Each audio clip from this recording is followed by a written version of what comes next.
Voici déjà, bien-aimés, la seconde lettre que je vous écris. Dans l'une et dans l'autre, je cherche à éveiller, par des avertissements, votre saine intelligence, afin que vous vous souveniez des choses annoncées d'avance par les saints prophètes et du commandement du Seigneur et Sauveur enseigné par vos apôtres. Sachez avant tout que dans les derniers jours, il viendra des moqueurs avec leurs railleries et marchant selon leur propre convoitise. Ils disent: où est la promesse de son avènement? Car depuis que les pères sont morts, tout demeure comme dès le commencement de la création. Ils veulent ignorer en effet que des cieux existèrent autrefois par la parole de Dieu, ainsi qu'une terre tirée de l'eau et formée au moyen de l'eau, et que par ces choses le monde d'alors périt, submergé par l'eau.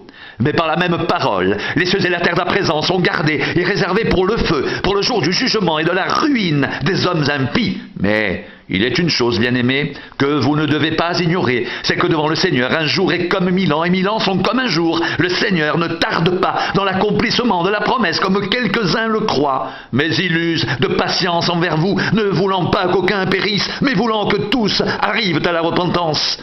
Le jour du Seigneur viendra comme un voleur. En ce jour, les cieux passeront avec fracas, les éléments embrasés se dissoudront, et la terre, avec les œuvres qu'elle renferme, sera consumée.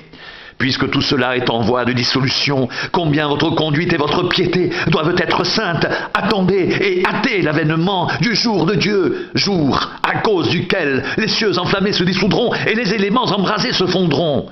Mais nous attendons, selon sa promesse, de nouveaux cieux et une nouvelle terre où la justice habitera. C'est pourquoi, bien-aimés, en attendant ces choses, appliquez-vous à être trouvés par lui, sans tache et irréprochable dans la paix. Croyez que la patience de notre Seigneur est votre salut, comme notre bien-aimé frère Paul vous l'a aussi écrit, selon la sagesse qui lui a été donnée. C'est ce qu'il fait dans toutes les lettres où il parle de ces choses dans lesquelles il y a des points difficiles à comprendre, dont les personnes ignorantes et mal affermies tordent le sens comme celui des autres écritures pour leur propre ruine.